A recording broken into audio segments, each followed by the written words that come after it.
제가 저희 형제들 중에서 몇째 같으세요? 첫째, 둘째, 막내. 막내도 좀 있는 것 같고. 네, 저희 집에는요, 저희 형제는 이남 일녀고요. 저는 그 중에서 첫째입니다. 첫째 같아 보이나요? 제가 시골에서 어린 시절을 보냈었는데요. 시골에서 자라서 그런지는 모르겠는데 저희 부모님이 그런 이야기 많이 하셨어요. 첫째가 잘 돼야지 나머지 동생들도 잘 된다. 동의하시는구나. 저희 집만 그러는 거 아니군요. 저는 그런 이야기 들으면서 에이, 뭘 그래. 어차피 자기 인생 자기가 사는 건데 뭐 첫째 따라서 둘째, 셋째들이 다 그런 삶을 살겠어? 이런 생각을 했는데요. 살다 보니까 그 말이 맞는 것 같다 이런 생각이 드는 거예요. 일단은 뭐 저희 집에서 이제 저도 대학교를 나왔고 저희 동생들도 대학교에 가서 공부를 했었는데요. 뭐 이제 저도 그렇고 세 사람 다 재수 안 하고 그냥 제 나이에 학교에 갔어요. 이제 재수를 안 했다는 것이 공부를 뭐 잘했다는 부분보다는 네, 얼른 학교 가야겠다 이 생각으로 성적에 잘 맞춰서 가긴 했지만 어쨌든 셋 다 그랬고요. 또 생각해 보니까 제가 제 친구들 중에서 결혼을 좀 늦게 한 편이었어요. 그랬는데 제 둘째 동생도 결혼을 늦게 했어요. 친구들보다. 이제 막내 동생이 있는데 이 친구는 어떻게 해요? 예, 맞아요. 어떻게 잘하시지? 6개월밖에 안 보셨는데. 네, 막내 동생은 이 친구도 벌써 이제 나이가 제법 됐거든요.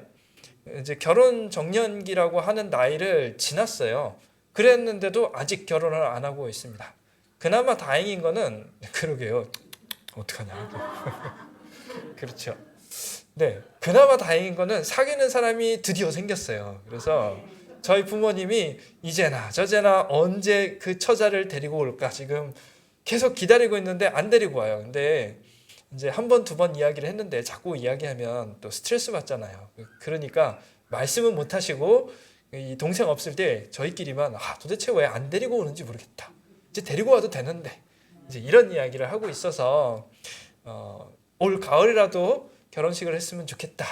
이런 생각을 제 동생 빼고 뭐 동생은 더 빨리를 생각을 하는지 모르겠지만 하고 있습니다.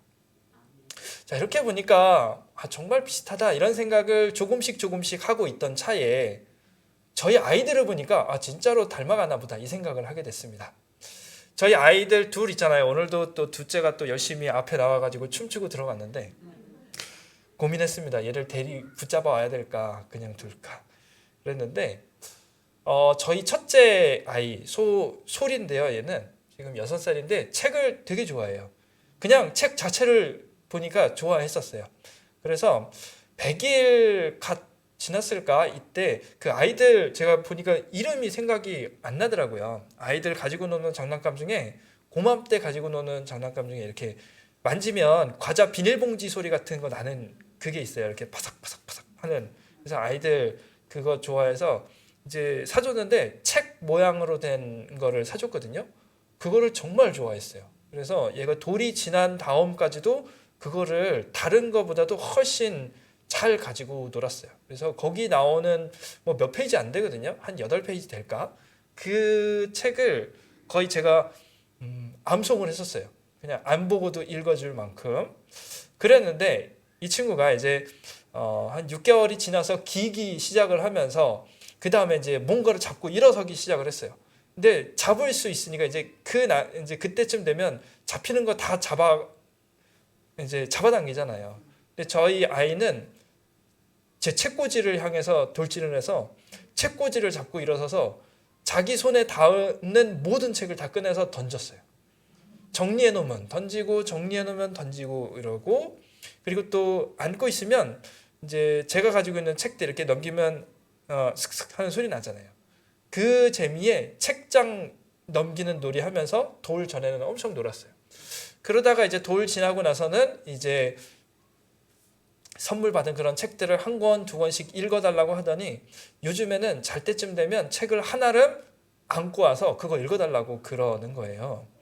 책을 참 좋아한다. 야, 기대를 하고 있어요. 얘가 공부를 잘하는 아이가 되지 않을까? 이렇게 기대를 하고 있는데 문제는 둘째예요. 네, 이 설교를 나중에 못 들어야 되는데 둘째는 책에 아무 관심이 없어요. 그래서 어쩌면 그렇게 다른지 모르겠어요. 책 근처에도 안 가고요. 책이 있어도 전혀 관심이 없어요. 아까 말씀드렸던 그 장난감, 바스락거리는 그 장난감, 책 장난감인데 저도 아무 관심이 없어요. 그리고 이제 기어다니기 시작해서 뭔가 짚고 일어났는데 제 책꽂이에 절대 안 와요. 제 책꽂이를 어질러 본 적이 한 번도 없어요. 야, 얘는 책을 아니 어쩌면 가지고 놀지도 않지? 이런 생각을 했었거든요. 진짜로 책을 안 좋아했는데 이제 작년쯤, 지금 4살인데 3살 좀 지나고 나서 얘가 책에 관심을 갖기 시작을 하는 겁니다. 그러더니 이제 언니가 책을 보고 앉아 있으면 자기도 옆에 가서 앉아서 뭔가 책을 한 권 집어들고 보기 시작을 해요. 책을 보는 건지 언니를 따라하는 건지 알 수는 없지만 드디어 책에 대해서 관심을 가지기 시작을 했습니다. 그러더니 얼마 전부터는 언니가 책을 한아름 안고 엄마 옆으로 오고 저희 그 둘째도 책을 한아름 또 안고 가지고 와서 책 그러면서 읽어달라고 합니다. 책을 좋아하기 시작을 한 거예요. 분명히 책을 처음부터 좋아한 건 아닌 것 같고요. 언니를 보면서 언니가 책을 보고 있으니까 나도 봐야겠다. 이 생각을 하고 책을 들고 오는 게 아닌가라고 예상을 해보고 있습니다. 왜 책을 잘 읽는 아이로 키우고 싶으면 부모님이 먼저 책을 읽어야 한다고 하잖아요. 책 읽는 부모 밑에 책 읽는 아이들이 나온다고 하잖아요. 마찬가지로 기도하는 자녀를 키우고 싶다면, 기도하는 손녀를 키우고 싶다면 먼저 부모님이 그리고 할머니, 할아버지가 기도의 자리에 오셔야 됩니다. 왜냐하면요, 그 본을 보고 그리고 그 아이들이 그렇게 행동을 하기 때문입니다. 신앙의 자리에 있는 아이, 신앙으로 아이들을 키우고 싶다고 한다면 먼저 신앙의 자리에 부모님들이 가야 되고요. 예배의 자리에 부모님이나 할머니, 할아버지가 있어야 합니다. 그래야지만 그 모습을 보고 아이들이 신앙인으로 자라가게 되는 것이죠. 왜 우리 아이는 신앙의 자리에 있지 않을까? 한번 곰곰이 생각을 해보아야 하는 지점입니다. 자, 우리가 보고 있는 데살로니가서, 이 데살로니가 전서와 데살로니가 후서에 보면 사도 바울의 깨알 같은 데살로니가 교회를 향한 칭찬들이 나와 있습니다. 참 많습니다. 책망은 거의 보이지 않고요. 계속 칭찬하고 너희들 너무너무나 잘한다라는 이런 이야기들을 쓰고 있습니다. 심지어는 너희들이 얼마나 잘하면 이 주변의 교회들이 다 너희들 이야기해. 그리고 나도 너희들 이야기 내가 사역하는 그곳에서 하고 있어 라고 자랑할 만큼 이 데살로니가 교회는 참으로 칭찬받는 교회였고 모범적인 교회였습니다. 그런데 그럼에도 불구하고 한 가지 오게티는 있었습니다. 어떤 오게티가 있었을까? 오늘 본문 11절 말씀을 함께 읽어보도록 하겠습니다. 같이 봅니다. 시작.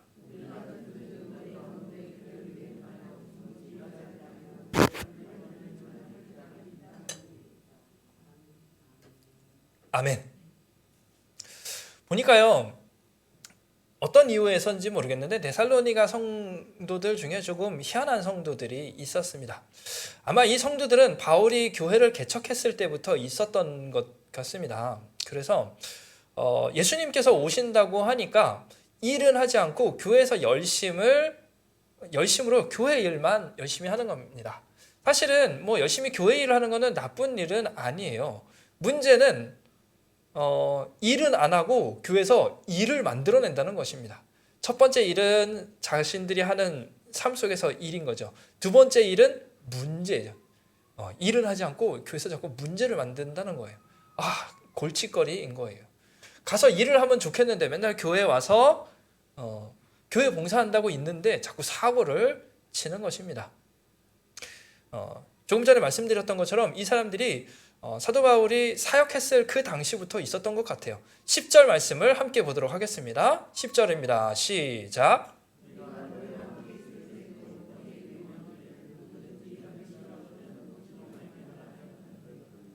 그래서 사도 바울이 이야기합니다.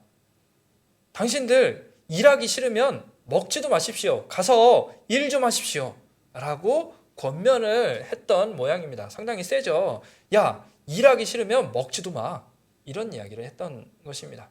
이 이야기가 그냥 나온 것이 아니라요. 워낙 사고를 치니까 이제 사도 바울이 이런 이야기를 했다고 회상을 합니다. 그런데 고쳐지지가 않은 거예요. 사도 바울이 이 데살로니가 교회를 떠나서 얼마간의 시간을 보냈는데 여전히 이런 사람들이 교회에 있는 것입니다. 그래서 데살로니가 전서를 써보낼 때에 다시 한번 권면을 합니다. 이번에는 데살로니가 전서 5장 14절을 함께 보도록 하겠습니다. 5장 14절입니다. 시작.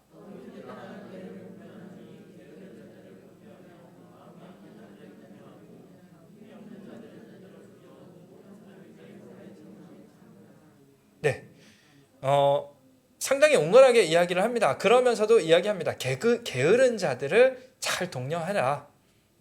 예전에 있었는데 그 사람들 잘 할 수 있도록 잘 가르치고 잘 인도해서 열심히 살아가도록 해라 라고 했는데 안 고쳐지는 겁니다. 이제 데살로니가 교회에 두 번째 편지를 써 보내는 그때까지도 이 사람들은 그 모양 그대로 살아가고 있는 것입니다. 그래서 이제 좀 세게 이야기를 합니다. 3장 6절, 오늘 본문 6절을 보겠습니다. 시작.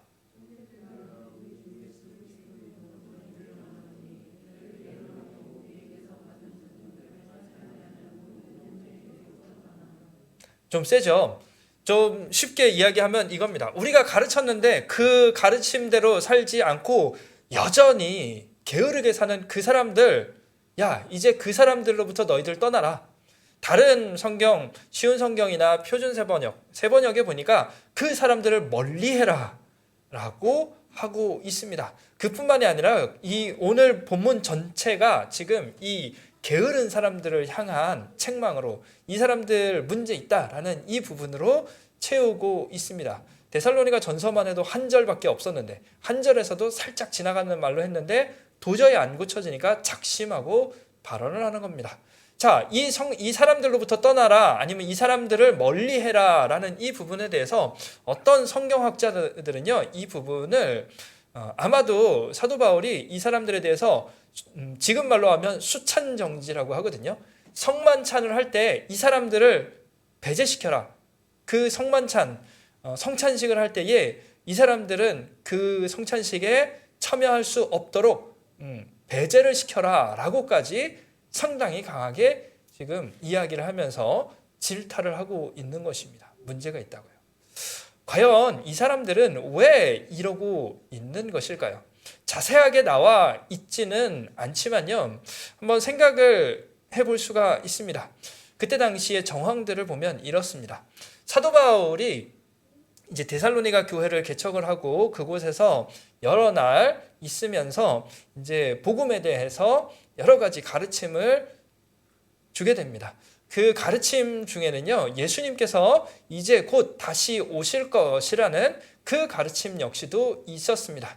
그런데요, 예수님께서 이제 곧 다시 오신다는 이 말에 대해서 사실 데살로니가 교회뿐만이 아니라 당시의 초대교회에서는요, 전반적으로 예수님께서 우리가 죽기 전에 오실 거야. 곧 오실 거야. 한 달 후가 될 수도 있고 1년 후가 될 수도 있겠지만 최소한 우리가 살아있는 그동안에 예수님께서는 다시 오실 거야 라는 그런 생각들이 그런 믿음들이 퍼져 있었습니다. 이 믿음은요 사실 사도 바울도 역시 가지고 있었습니다. 왜냐면요 그 날과 그때는 알 수 없다라고 했기 때문에 조만간 그날이 올 것이라는 그런 기대감이 상당히 컸습니다. 그래서 사도 바울도요 성경에서 그 마지막 날을 대비하면서 마지막 날이 곧 올 것이라는 이런 확신 아래서 성도들을 가르치는 본문들도 보이곤 합니다. 대표적인 본문 하나 볼게요. 고린도 전서 7장 25절 26절 말씀인데요. 우리 이 말씀 함께 보도록 하겠습니다. 시작.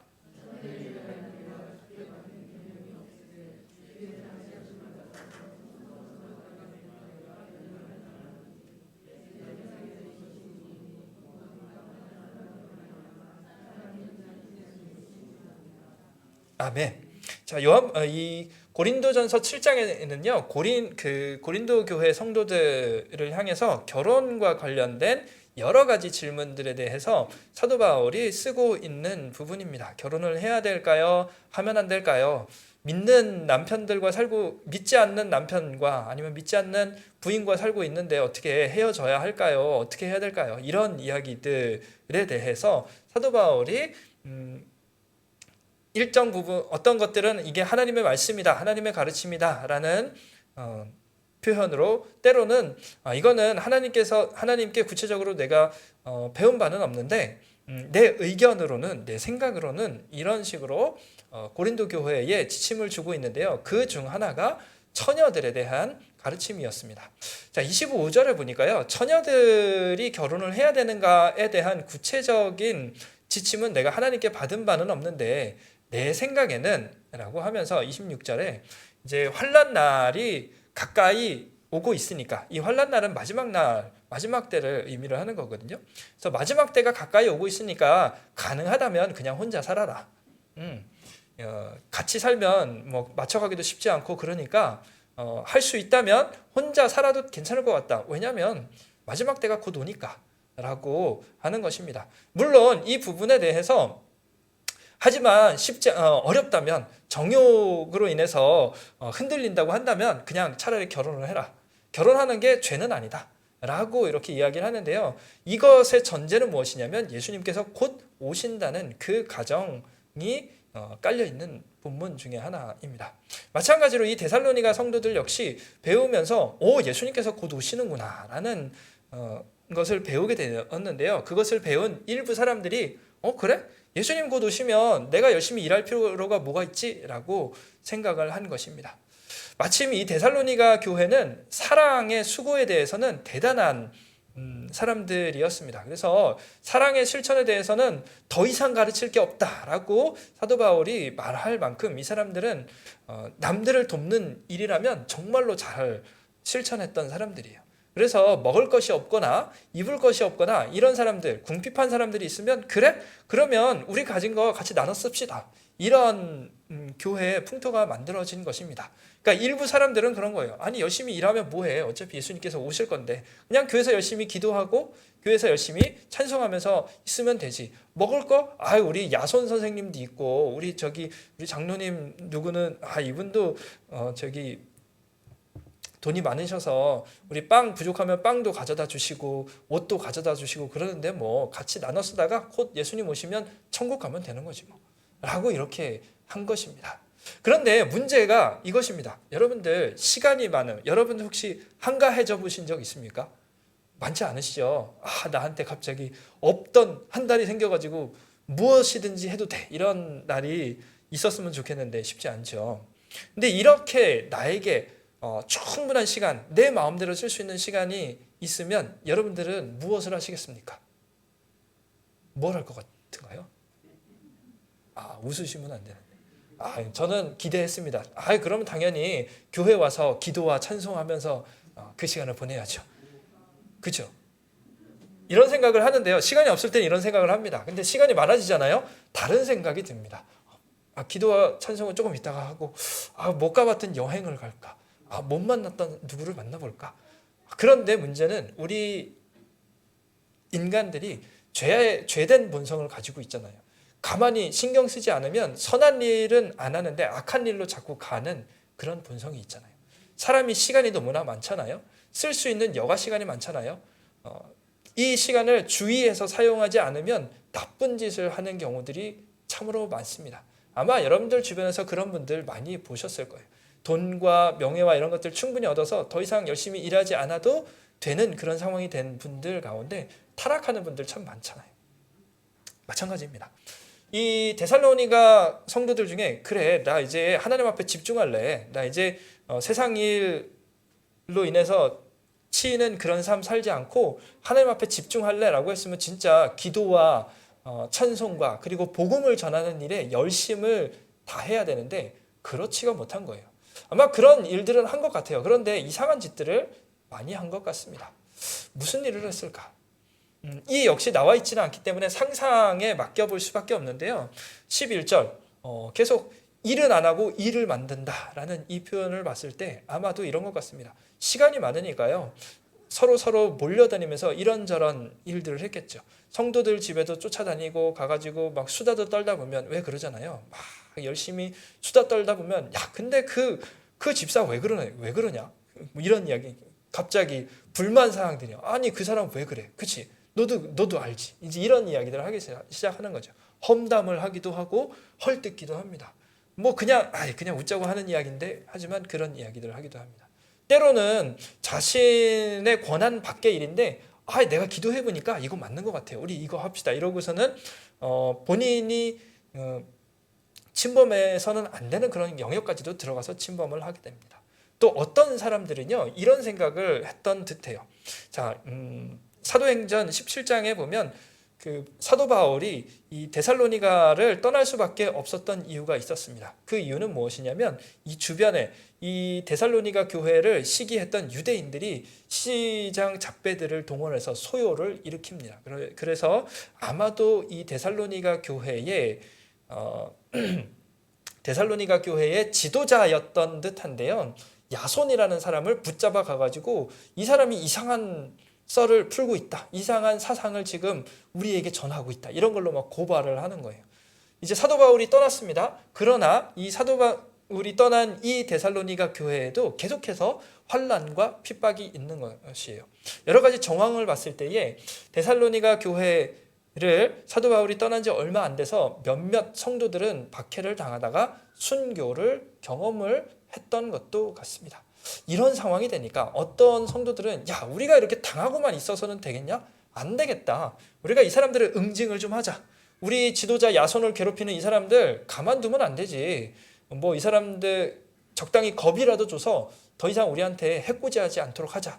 뭐 이런 일들도 있었을 것 같고요. 어떤 이들은 폭력을 행했을 수도 있는 것 같습니다. 그래서 그런지요. 사도 바울은 데살로니가전서 5장 15절에서 이렇게 권면을 합니다. 5장 15절 봅니다. 시작.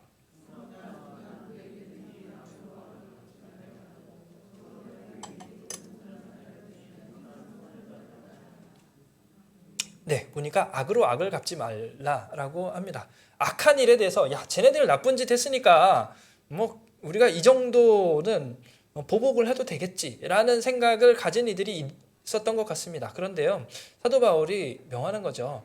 악한 일에 대해서 악으로 대응하지 말아라. 그들은 비록 악을 행했을지라도 선으로 그들을 대하라 라고 말하고 있는 것입니다. 아마도 그렇게 악을 악으로 갚으려는 시도들이 있었던 듯합니다. 이러니까 교회가 얼마나 힘들어요. 교회가 정당한 일로 인해서 이웃들과 다툼이 있어도 사실은 자제해야 되는 부분이죠. 우리가 억울하다고 할지라도 그래 우리가 주를 위해서 억울하면 당해야지. 이렇게 해야 되는 부분들이 사실 있잖아요. 그런데 같이 우리가 잘못한 게 뭐 있어 이러고서는 이웃들과 싸우기 시작하면 문제가 되는 거죠. 그리고서 이제 이야기하는 겁니다. 저 선일교회 저기 그리스도인이라고 하는데 사랑 많다고 하는데 다를 게 뭐가 있어. 이제 이런 상황이 되는 겁니다. 마찬가지로 이 사람들이 이런저런 일들을 만들어냄으로 인해서 사도 바울 입장에서는 상당히 곤란한 상황이 됩니다. 게으르다는 표현을 하고 있어요. 이 사람들 게으르다라는 이 표현이 무엇이냐면 그냥 아무 일도 하지 않는다고 해서 게으르다라고 이야기하지 않습니다. 아무리 많은 일을 할지라도 쓸데없는 일을 한다면 그리고 해야 될 일은 하지 않고 엉뚱한 일을 한다면 그것은 게으름입니다. 부지런함이라고 이야기하지 않죠. 이 사람들이 딱 이런 사람들입니다. 지금 해야 될 일 하다못해 찬송하고 기도하고 복음을 전해야 되는 이런 일들 하지 않고 그것보다도 더 큰 일, 자신의 삶을 주님께서 주신 그 삶의 자리에서 열심히 일해야 되는 그 책임을 지지 않고 그냥 허탄한 그런 일에 빠져서 일만 만들어내는 이런 그들의 모습에 대해서 사도 바울은 게으른 자들이다라고 표현을 하고 있습니다. 그렇다면 온전한 삶, 바른 삶은 어떠한 삶일까요? 사도 바울은 이런 삶을 살아가야겠다라고 하면서 지금 좋은 예를 보여주고 있습니다. 8절 말씀을 함께 보도록 하겠습니다. 시작.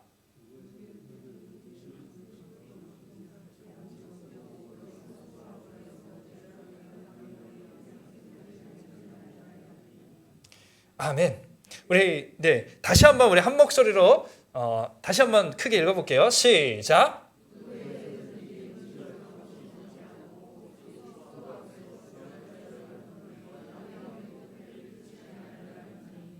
아멘. 자, 사도 바울은 지금 자신이 어떻게 이 데살로니가에 있을 때에 행했는지에 대해서 지금 이야기를 하고 있습니다. 값없이 음식을 먹지 않았다고 하고 있고요. 성도들에게 폐를 끼치지 않기 위해서 사역을 하는 중간중간에 밤낮으로 일을 해가면서 우리가 먹을 것들을 구했다고 이야기를 합니다. 뭐 쉬운 예로 이런 것이죠. 성도들에게 폐를 끼치지 않기 위해서 우리가 살해도 받지 않고 우리가 먹을 것은 우리가 일해서 해결을 했다라고 지금 전하고 있는 것입니다. 왜 이렇게 사도 바울이 행했을까? 두 가지 이유가 있습니다. 첫 번째는 우리가 읽은 8절의 말씀처럼 성도들에게 폐를 끼치지 않기 위해서라고 합니다. 자, 데살로니가 성도들은 예수님을 믿게 되었습니다. 그런데요, 이 당시에 이 그리스 로마 사회는 이교도 사회였습니다. 자신들이 믿는 그 신을 함께 우상 숭배를 하지 않으면 가족으로부터 추방당하기도 하고요. 그 도시에서 추방당하기도 합니다. 그 직업군에서 섬기고 있는 그 신을 섬기지 않으면, 그 상인 조직에서 섬기고 있는 우상을 섬기지 아니하면 그 직업군에서, 그 상인 조직에서 우리말로 하면 직장에서 쫓겨나기도 했다는 것입니다. 자, 뭐 그때 당시에 여전히 부유한 사람들도 있었겠지만 어떤 사람들은 예수님을 믿음으로 말미암아서 가족들로부터 추방을 당하기도 했고요. 그 지역 사회로부터 따돌림을 당하기도 했습니다. 또 어떤 사람들은요, 예수님을 믿었다는 이유로 그곳에서 제사를 지내지 않는다는 그 이유로 직장을 잃어버리기도 했습니다. 어땠을까요? 이 사람들은 경제적으로 곤궁에 처할 수밖에 없었을 것입니다. 서로 물품을 나누면서 서로 어려움을 도와가긴 했지만 어쨌든 이 사람들의 삶은 이전보다는 훨씬 더 팍팍한 삶이 되었던 것입니다. 그러니까요, 이런 삶에 대해서 사도 바울이 이야기를 하는 것입니다. 내가 당신들로부터 이 돈을 받을 수 있는데 어떻게 당신들에게 짐을 지우겠느냐? 내가 뻔히 당신들의 삶이 어떤 줄 아는데 나라도 입을 줄여줘야 되지 않겠냐?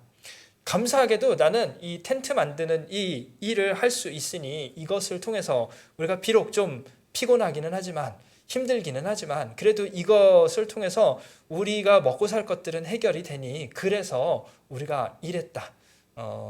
이런 부분으로 이야기를 하는 것입니다. 앞서서 말씀드렸던 이 게으른 사람들은 아무 생각 없었다는 거죠. 아유, 남들이 도와주네? 그래, 우리 그냥 일 그만하고 열심히 교회에서 봉사나 하지 뭐, 이랬던 것과는 전혀 다른 모습이었죠.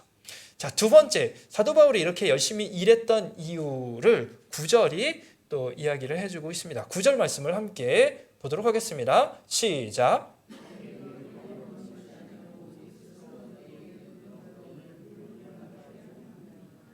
아멘.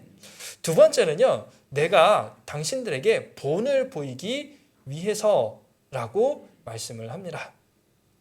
사도 바울이 이렇게 이야기할 수 있었어요. 여러분들 가난한 자를 열심히 도우십시오. 여러분들 선행을 행하십시오. 여러분들 매일매일 여러분들의 삶 속에서 열심히 일하십시오 라고 말씀을 전했을 수 있습니다. 충분히 말씀을 전하고 사도 바울 정도의 역량의 설교자가 설교단에서 이야기를 한다면 충분히 감흥이 있었을 것이고 아마 그 말씀을 들은 성도들 중에 많은 수는 삶 속에서 열심히 일했을 것입니다. 그런데 그렇게 하지 않았다는 것입니다.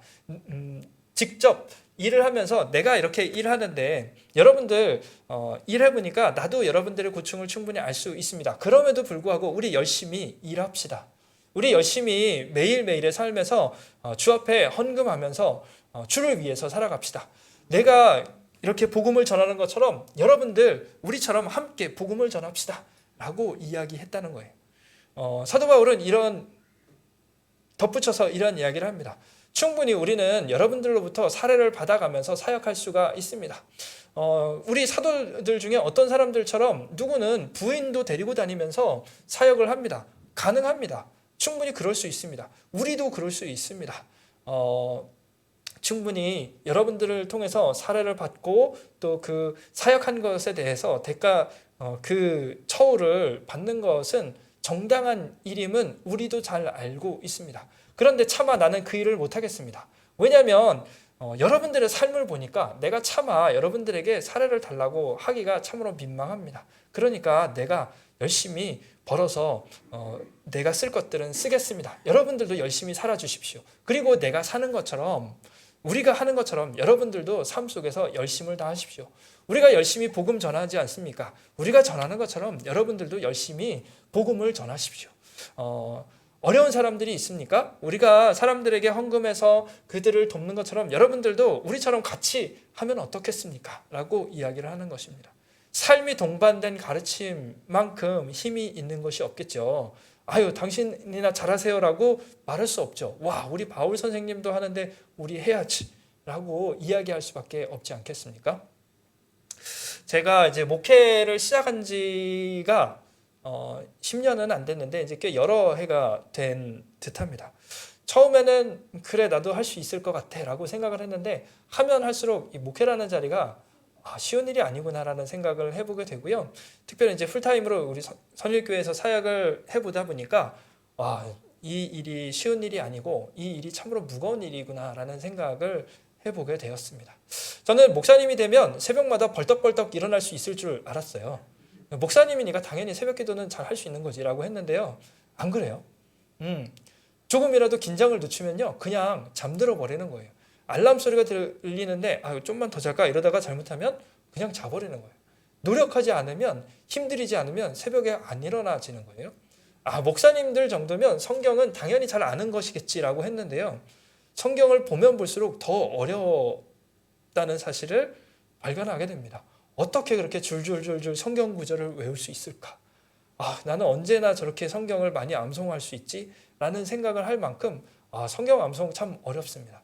여러분들도 성경 필사 하시잖아요. 저도 성경 필사하는데 쉬운 일이 아니에요. 매일매일 눈 비비면서 성경 필사하는 거 이게 목회자가 되면 쉽게 될 줄 알았는데 똑같더라고요. 그 전에 성경 암송하는 거나 지금 성경 암송하는 거나 같은 노력을 들여야지만 그 자리에 일어날 수 있고요. 청년 때 새벽기도 가기 어려웠던 것처럼 지금도 새벽기도 가기가 어려운 거예요. 목사님들은 은혜가 가득하니까 그 돈이 조금만 있어도 잘 살 수 있을 것 같은데 안 그런 거예요. 돈이 적으면 이거 어떻게 이번 한 달은 살아가지? 이런 고민이 예나 지금이나 똑같이 드는 겁니다.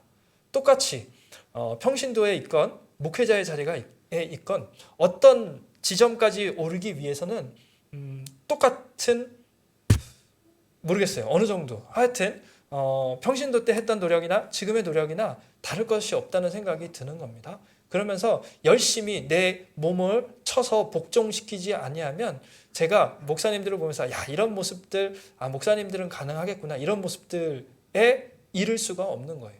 쳐서 복종시키고 열심히 기도하고 열심히 노력해야만 그 자리에 갈 수 있다는 사실을 계속해서 발견을 하면서 쉽지 않구나 이런 생각을 하잖아요. 근데 열심히 우리 새벽기도 우리 예배 열심히 드리자고 하는데 안 나오면 안 되잖아요. 그러니까 열심히 나와야 되잖아요.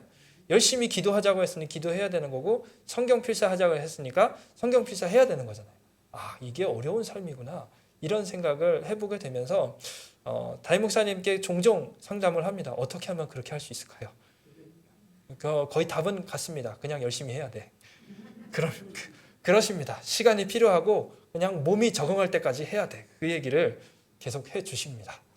그래서 나는 언제 그 길을 갈까라는 생각을 해보게 되면서요. 또 그러면서 우리가 담임 목사님을 위해서 열심히 기도해야 되는구나 이런 생각도 하게 되었습니다. 담임 목사님을 통해서 우리는 신앙의 길이 이런 것이구나 신앙인의 삶이라는 것이 이런 것이구나라는 것을 볼 수가 있게 됩니다. 사실은 목사님을 기준으로 해서 그 모습을 따라서 나도 그 모습 그렇게 살아가야지 라고 하는 거거든요. 그런데 우리가 기도하지 않으면요 인간의 연약함은 동일하게 있는 것이거든요. 정말 쉽지 않은 그 길을 가고 있고 우리 가운데 이렇게 가셔야 합니다라는 그 길을 보여주고 계시는 것이기 때문에 지치지 않도록 그 가운데 능력이 언제나 넘치도록 성령께서 함께 하셔서 그 길을 능히 걸어가실 수 있도록 기도하지 않으면 우리가 따라갈 수 있는 본이 없어지는 거예요. 그렇죠? 그래서 매일매일 우리의 기도 속에 담임 목사님을 위한 그 기도, 그리고 담임 목사님의 가정이 우리의 본이 되는 가정이 될 수 있도록 위해서 하는 그 기도가 필요한 것 같습니다. 그래서 우리 가운데요, 절대 놓쳐서는 안 되는 기도의 제목이 우리 목사님을 위한 기도, 또한 사역자들을 위한 기도, 리더십들을 위한 기도입니다. 그런데요, 이게 목사님 선에서만 끝나면 안 됩니다. 아멘이 적어져 버렸어요. 네, 그 목사님 선에서만 이게 끝나는 것이 아니라요, 사실 중직자분들의 그 삶의 모습들도요, 우리 안에서 중요한 본이 됩니다. 중직자라고 세워진 분들이요, 장로님을 비롯해서 우리 권사님, 안수 집사님들, 우리 중직자라고 하잖아요. 그냥 단순한 자리가 아닙니다. 중직자분들이 온전하게 서 있지 못하면요, 그 이하 성도들의 삶은 그것보다 바닥일 수밖에 없습니다. 왜냐하면 우리가 중직자분들을 따라서 그 나머지 성도님들이 따라가는 거거든요. 근데 중직자분들이 온전히 예배의 삶 살지 못한다면, 사랑의 삶 살지 못한다면, 그리고 복음을 전하는 그 삶 살지 못한다면요, 그 이하 성도님들의 삶은 더 이상 볼 것이 없습니다. 왜냐하면 본이 되는 그 모습이 그 기준점이 현저하게 낮기 때문에 그 기준점 이상으로 넘어갈 수가 없어서 퀄리티 자체가 떨어지는 거예요. 그래서 담임 목사님을 위한 기도를 하는 만큼 장로님 이하 우리 중직자분들, 그리고 셀장님들이나 우리 리더십들을 위한 기도도 필요한 것입니다. 우리가 따라가야 하겠는데, 우리의 본이 돼야 하겠는데, 우리 선일교회가 영적으로 바로 서야 되겠는데, 그것을 위해서 하나님 이분들의 삶을 사용하여 주십시오라고 기도해야 됩니다. 그렇다면 이제 우리 평신도들, 서리 집사님분들, 아니면 청년들, 이제 초신자라고 하는 그런 분들은 그냥 보고 배우기만 하면 되는 걸까요? 그렇지가 않습니다. 이 설령 초신자분들이라고 할지라도 해야 될 일이 있습니다. 고린도 후서를 보겠습니다. 고린도 후서 3장 3절 말씀을 함께 보겠습니다. 시작.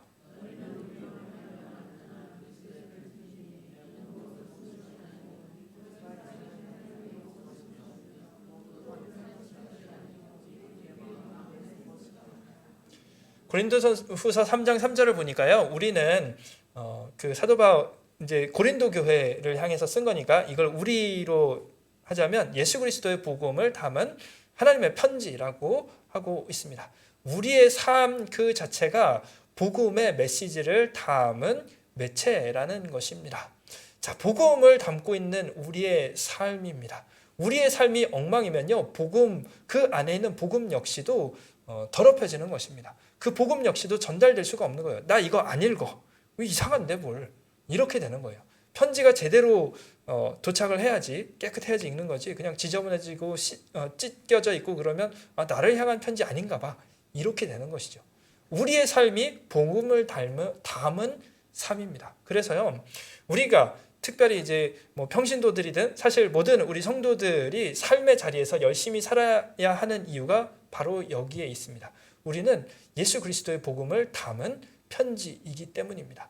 누군가는요, 우리의 삶을 통해서 예수 그리스도가 이런 분이구나, 예수 그리스도의 삶이라는 것이 이런 것이구나 라는 것을 볼 수가 있게 되고요, 누군가는요, 나도 그리스도인이 되고 싶다라고 생각을 했을 때에 그 생각을 하게 된 그 사람을 따라오게 돼 있습니다. 그 행동을 본받아서 나도 이렇게 살아봐야 되겠다라고 생각을 하게 되는 것입니다.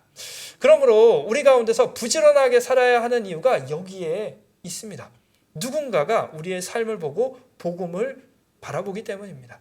누군가가 우리의 삶을 통해서 그 본을 보고 살아가기 때문입니다. 그것이 초신자이든, 우리의 위치가 그냥 청년이든, 우리의 위치가 서리 집사이든, 아니면 중직자이든 목회자이든 마찬가지입니다. 역할은 다를지 모르지만 우리 가운데서 누군가는 우리를 보고 그 삶을 본받아서 살아간다는 그 사실은 변함이 없고 다를 바가 없는 삶입니다. 말씀을 정리하도록 하겠습니다. 한 철학자가요, 이런 이야기를 했습니다. 내일 지구가 멸망할지라도 나는 사과나무 한 그루를, 오늘 나는 사과나무를 심겠다. 이런 이야기 잘 아시죠? 내일 지구의 종말이 올지라도 나는 한 그루의 사과나무를 심겠다. 스피노자라는 철학자가 한 이야기라고 알려져 있는 구절입니다. 그런데요, 사실은 이 구절이요, 스피노자보다도 일찍 우리가 잘 아는 그 종교개혁자 루터가 이야기했던 내용입니다.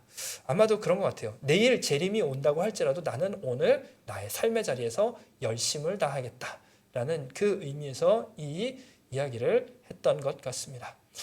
우리는 선택을 할 수 있습니다. 그냥 게으른 자로 살아가면서 적당히 교회에서 신앙생활하면서 적당히 봉사하면서 살아가는 그런 삶 살 것인지, 아니면 우리 가운데 주신 그 사명을 감당함으로써 그 사명의 자리에서 열심히 살 것인지를 결단을 할 수가 있습니다. 적당히 사는 삶에 대해서는요, 게으른 자라고 평가를 받을 수밖에 없고요. 그 게으른 자로 평가받는 그들에게는 칭찬이 아니라 책망이 돌아오게 되어 있습니다. 그렇지만 우리 가운데 주어진 삶을 열심히 살고 우리 가운데 주어진 그 사명을 열심히 다했을 때에 그 사명을 다하는 우리의 모습을 통해서 누군가는 우리가 가고 있는 그 길을 뒤쫓아 오게 될 것입니다. 그리고 누군가는요, 그 삶을 보면서 예수 그리스도의 복음을 보게 될 것입니다. 또 그런 우리를 보시면서 우리 하나님께서, 우리 예수님께서는요, 착하고 충성된 종아 참 잘하였도다. 작은 일에 충성하였으니 너에게 더 큰 일을 맡기겠다라고 이야기하실 것입니다. 여러분, 어떠한 삶을 사시겠습니까? 적당히 나에게 있는 일 그냥 모르겠다, 적당히 주님 오시는 그날 주님 나라에 가겠다라고 이야기하는 게으른 사람이 되시겠습니까? 아니면 주님 주신 그 사명을 따라서 그 사명의 길을 열심히 살아가는 착하고 충성된 종, 근면하고 부지런한 그 사람이 되시겠습니까? 여러분들, 후자를 선택하는 저와 여러분들 되시기를 소망합니다.